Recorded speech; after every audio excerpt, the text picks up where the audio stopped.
O extraordinário de Deus em Provérbios 29. Dia 29 de janeiro, vamos meditar em Provérbios 29, usando a Bíblia na versão NVT, que é Nova Versão Transformadora, que nos traz um texto mais atualizado para ampliar o entendimento do que o Senhor tem para nos falar por esse texto. Versículo 1: Quem sempre se recusa a aceitar a repreensão será destruído de repente, sem que possa se recuperar. Quantas vezes os nossos filhos, nossa esposa, o seu marido, os seus pais, algum amigo ou colega de trabalho ou irmão da igreja diz a você para corrigir um certo ponto do seu temperamento, do seu comportamento, e você insiste em continuar no erro. Quando você percebe que você está errando em alguma coisa, faça todo o esforço necessário para mudar. Muitas pessoas escutam da esposa: pare de se empanturrar, pare de comer tanto, pare de beber tanto refrigerante e comer tanto açúcar, pare de colocar tanto açúcar no café.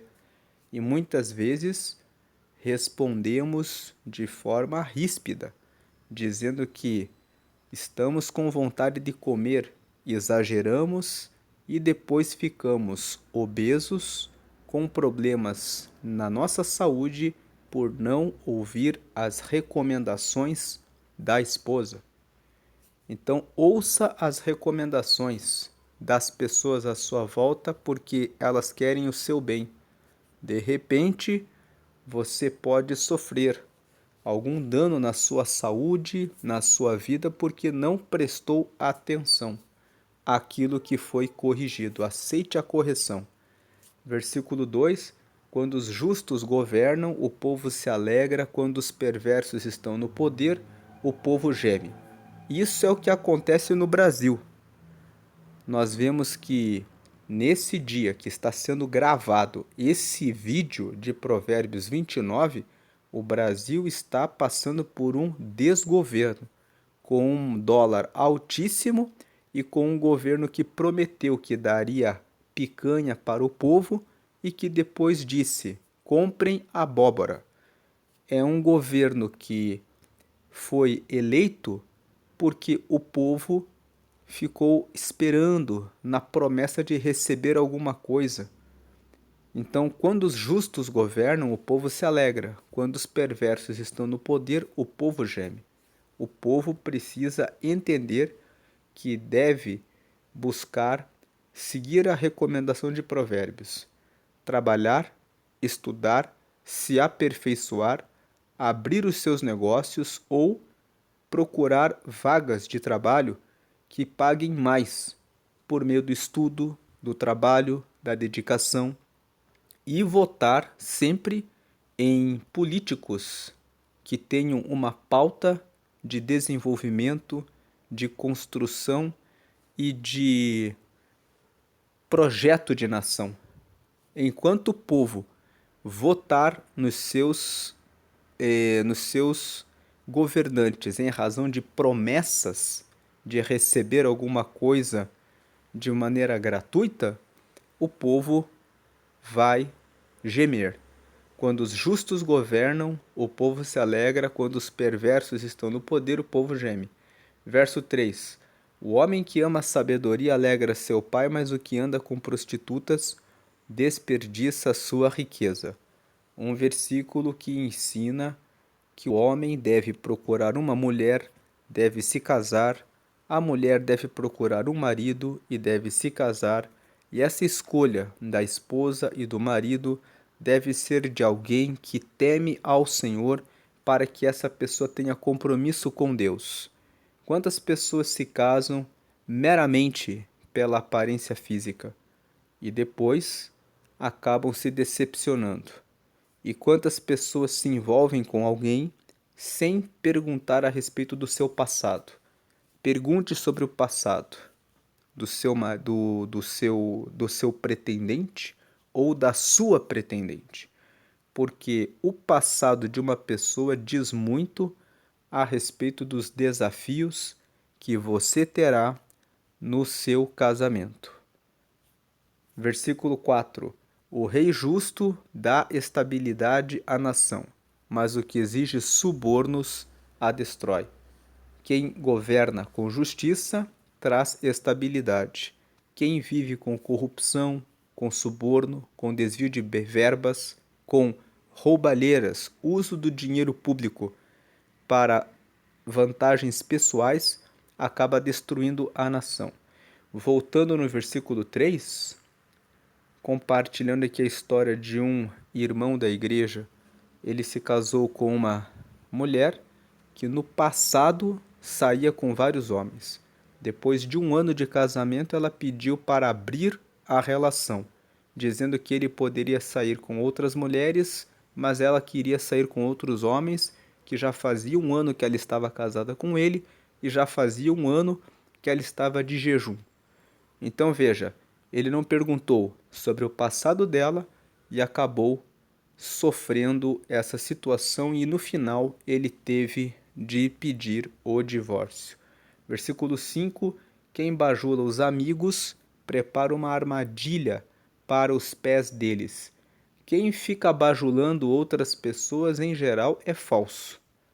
Ou a pessoa elogia você porque realmente é sincera e realmente gosta de você, ou se a pessoa fica lançando palavras elogiosas, vazias, sem sentido, ela está querendo alguma coisa de você.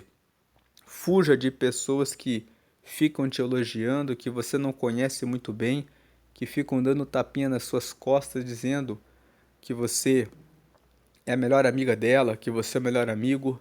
É nessas bajulações que muitas pessoas acabaram sendo traídas. Mulheres que se faziam de amigas para ir na casa para dar em cima do marido da vizinha. Homens que diziam: eu sou seu amigo, e encontraram uma porta de entrada para saírem com a mulher do amigo. Preste atenção sobre bajuladores. Outros que querem a sua posição na empresa ou uma promoção que seria sua, mas que os bajuladores vêm para te trapacear. 6. A pessoa má é pega no laço do próprio pecado, mas o justo escapa e grita de alegria. Quem planta o mal, em algum momento vai cair na sua própria cilada. Agora o justo, porque sempre faz as coisas certas, escapa do laço. 7. O justo se preocupa com os direitos dos pobres, mas o perverso não dá a mínima atenção para isso.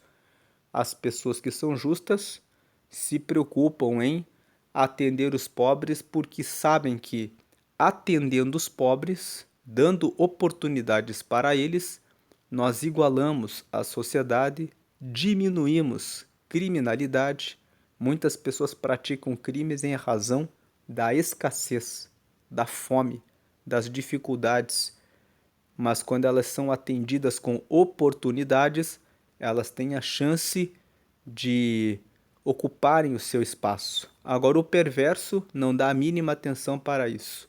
Pior é quando o perverso é aquele que está no governo, porque ele cria péssimos planos de atendimento para os pobres e destrói todos os cofres públicos pela corrupção. Versículo 8. Os zombadores alvoroçam a cidade inteira, mas os sábios acalmam a ira. Os zombadores gostam de criar confusão, de criar contenda, guerras, arruaças, conflitos, mas os sábios amam a paz e a calma. 9. Se o sábio levar o insensato ao tribunal, haverá tumulto e zombaria, mas nada se resolverá. Quando você discute com um insensato, você não consegue resolver nada, não consegue entrar em acordo em nada.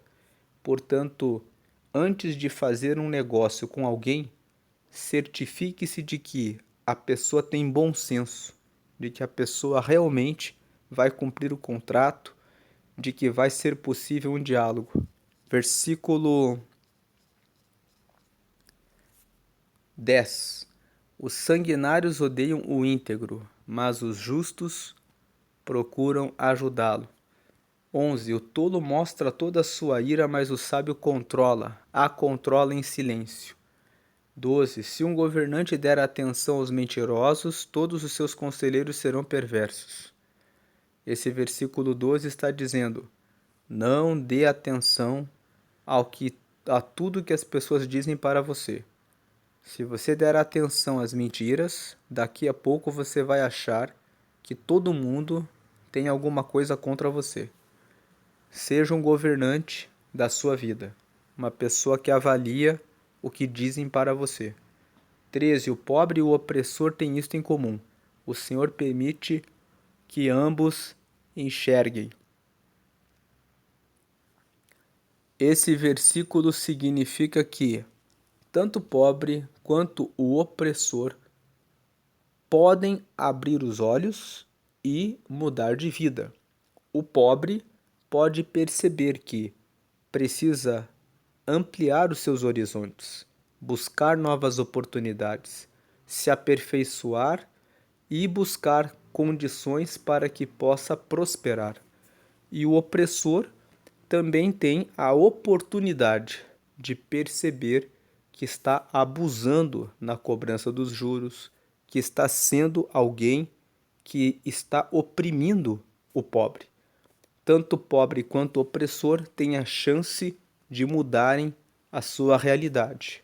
Eu e você podemos mudar a nossa realidade. Lá em Mateus capítulo 5, versículo 2, está escrito: bem-aventurados os pobres de espírito, porque deles é o reino dos céus.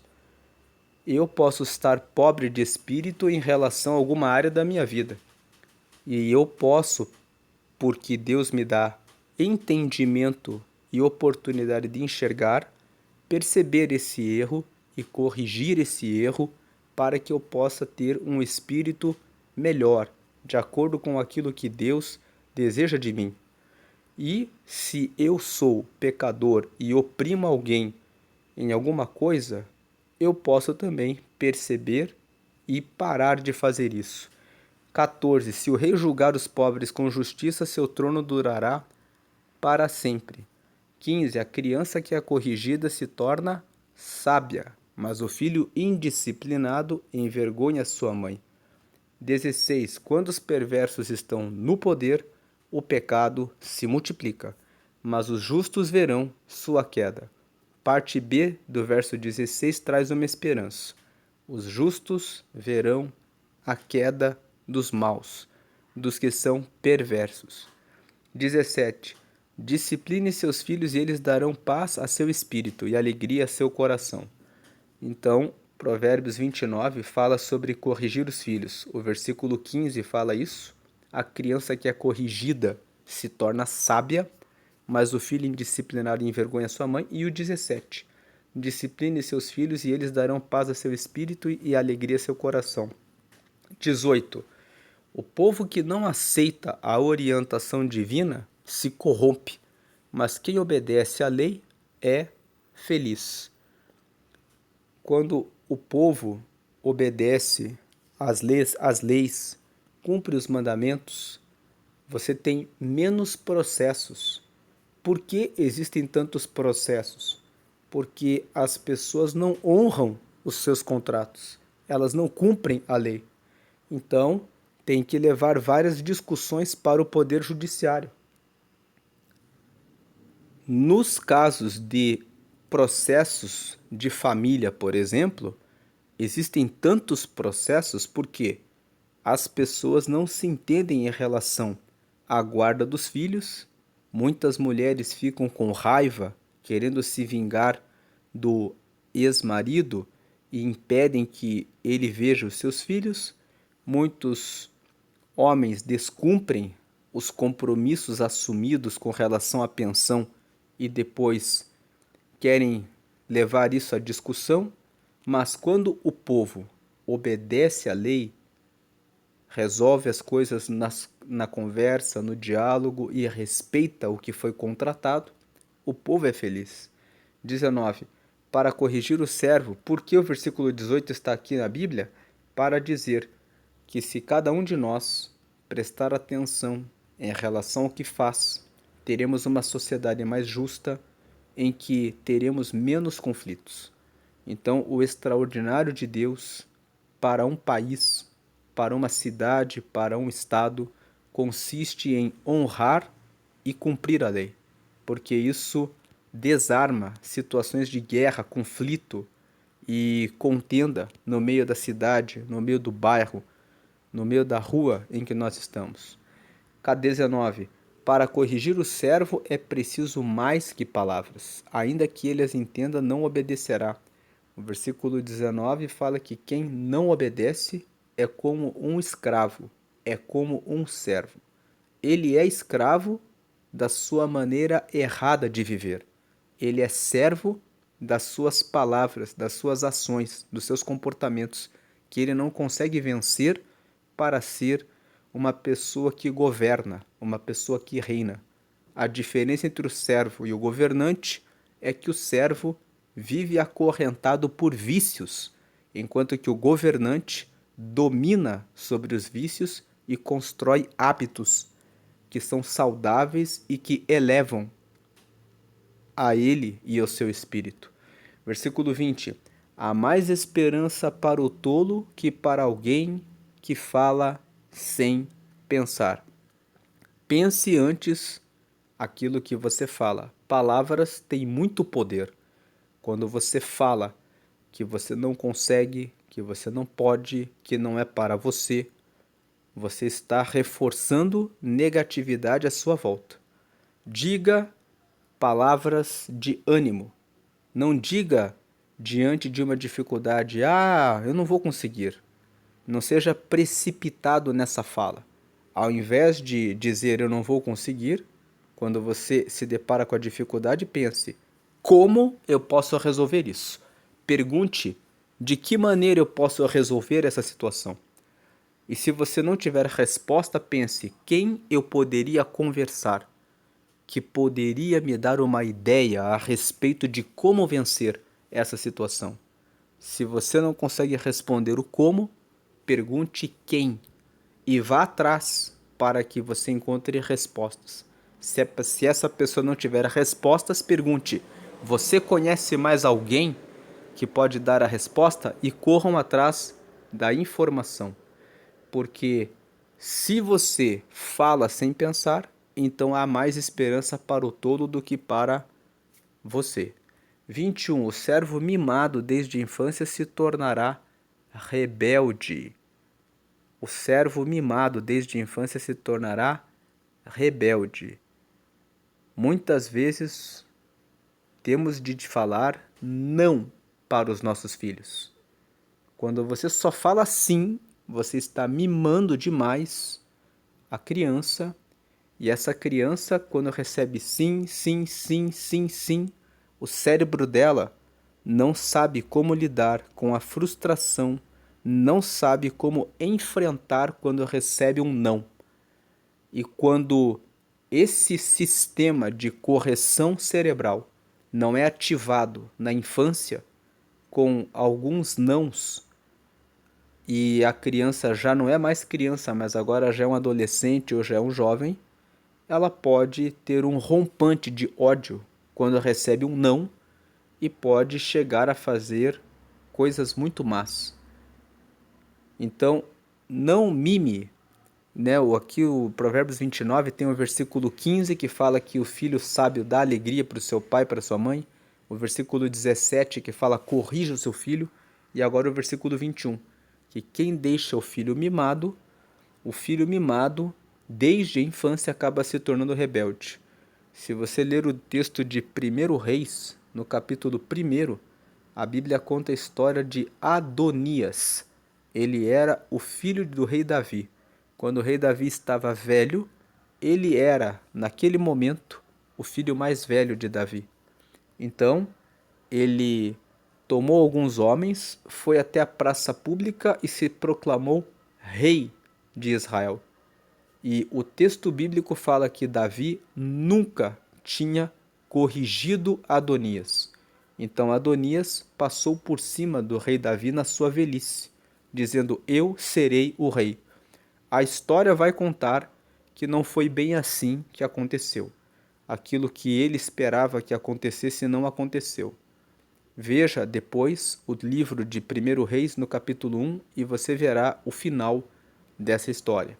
Versículo 22. A pessoa irada provoca conflitos, quem perde a calma facilmente comete muitos pecados. Então nós vimos na leitura dos versículos anteriores alguns versículos falando sobre a importância de ter domínio sobre a ira. E o versículo 22 é mais um versículo que reforça essa ideia de que domínio próprio, controlar a raiva, controlar a ira. Por exemplo, quando você está dirigindo no trânsito, quando você está em uma fila de espera em um restaurante, está demorando muito para chegar a sua vez, que dominar sobre a ira, né, traz paz ao seu entorno. Quem não domina a sua ira, perde a calma facilmente, comete muitos pecados. Xinga as pessoas, fica com raiva, fecha os outros no trânsito, responde quando não deveria responder, magoa as pessoas, tenha domínio próprio. Versículo 23. O orgulho termina em humilhação, mas a humildade alcança a honra. Versículo que fala a respeito da importância da humildade. Com a humildade, nós somos bem recebidos, somos mais bem-quistos, as pessoas se aproximam de nós para conversar conosco e trocar ideias, oferecem oportunidades em razão da humildade, mas aquele que é arrogante vê as pessoas fugindo dele, porque elas não querem ser diminuídas, menosprezadas, ridicularizadas por aquele que é o arrogante, o orgulhoso, que sempre está contando vantagem, falando que o carro dele é melhor, a casa dele é melhor, o que ele faz é melhor, tudo que ele tem e o que ele faz e como ele é melhor do que os outros. Então o orgulhoso acaba em humilhação, porque sempre tem alguém melhor do que nós naquilo que fazemos. Uma pessoa pode ser muito boa em alguma coisa, sempre vai ter alguém que de alguma forma faz aquilo melhor.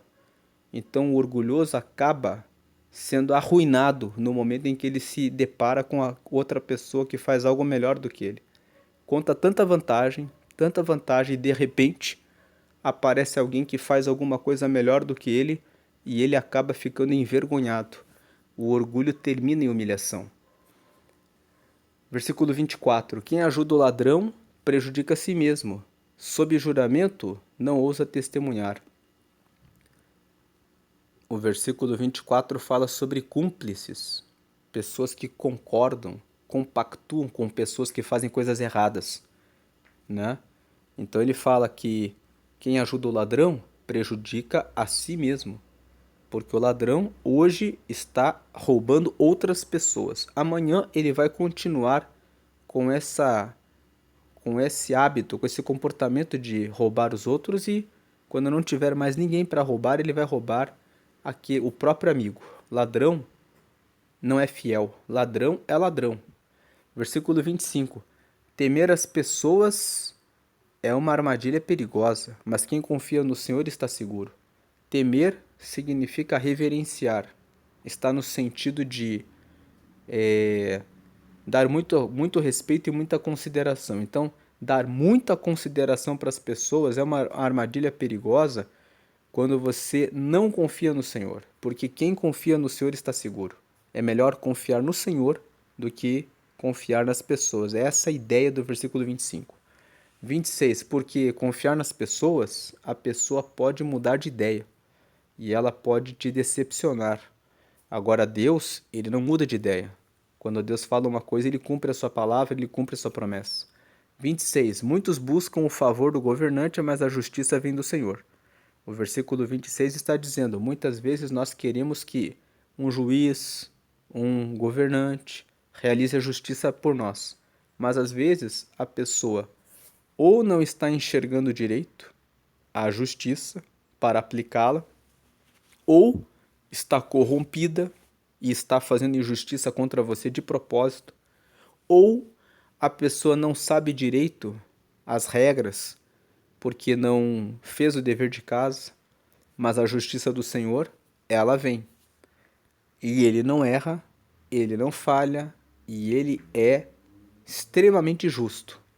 Então, a justiça sempre será aplicada. Cedo ou tarde, você verá aquele que fez alguma coisa errada em relação a você, contra você ou contra alguém, recebendo o castigo e a justiça de Deus. Versículo 27. O justo despreza o injusto, e o perverso despreza o íntegro. Em outras palavras, escolha bem os seus amigos.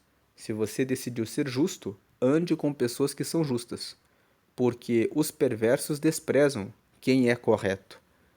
Ande com quem é correto. Agora, se está no caminho do erro, naturalmente vai andar com pessoas que também estão no erro. Então, Provérbios 29 nos ensina a aceitarmos a correção para que sejamos pessoas melhores, para que venhamos receber o livramento de coisas ruins. Também recomenda que o povo preste atenção nos políticos em que vota, porque quando o justo governa, o povo se alegra. Também fala para os filhos receberem sabedoria para darem alegria aos seus pais e ensina os pais a corrigirem os filhos para que eles sejam disciplinados e a dizer não quando é necessário, para que eles aprendam desde criança a lidar com a frustração, para que desenvolvam uma resiliência, uma resistência em relação a como lidar com as respostas quando elas não são favoráveis a nós. Treinar os filhos para saber lidar com a frustração faz com que eles estejam mais resistentes aos desafios da vida. Faz com que eles, quando não passam no primeiro vestibular, tenham aquela força. Não deu agora, mas eu tenho certeza que eu vou continuar estudando. E se não deu agora, no ano que vem eu vou continuar estudando. Pessoas que têm a capacidade de lidar com a frustração, com a resposta que nem sempre, que às vezes não é favorável, têm mais chances de êxito. E acredite na justiça de Deus. Não guarde raiva, nem mágoa, nem ira.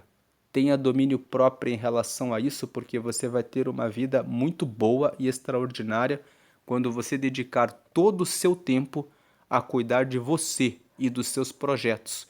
E quando passarem pessoas no seu caminho que mentiram, trapacearam, enganaram, pegaram dinheiro emprestado quando você não vigiou e acabou emprestando. O livro de Provérbios tem vários versículos recomendando que não se faça empréstimo e não se seja fiador de ninguém. Se algum parente te pede dinheiro, ou você dá, ou você fala que não tem. Porque se você faz a fiança ou empréstimo, você se decepciona, depois fica com mágoa, raiva, e quem não domina sobre isso perde a paz, perde o sono, fica muitas vezes anos e anos carregando tristeza, sem falar mais com o parente, quando uma cautela de dizer não ou de ser generoso está aqui, vou te ajudar. Se você não tem tudo para ajudar a pessoa, você pode fazer assim. A pessoa te pede 1.000, você fala, eu não tenho 1.000, eu tenho 50, toma 50, mas eu estou te dando os 50. Agora você corre atrás dos outros 950 que te faltam, porque a minha parte, o que eu podia fazer, eu fiz para você. Essa é uma alternativa. Doe uma parte conforme o que você pode ou simplesmente diga, eu não tenho, porque isso vai trazer paz para você. E se você cometeu erro, perdoe, porque o perdão vai fazer você esquecer aquilo que está de ruim no passado e prossiga daqui para frente. Com isso, alcança-se o extraordinário de Deus na família, nos relacionamentos, na vida. E é isso que o Senhor tem para nos falar sobre Provérbios 29. Deus abençoe a sua vida, hoje e sempre. Amém. E esse capítulo de Provérbios 29 é o último capítulo escrito pelo rei Salomão. Amanhã, quando lermos Provérbios 30 foi escrito por Agur. E depois o capítulo 31 foi escrito pelo rei Lemuel. Deus abençoe, a paz e graça de Cristo. Amém.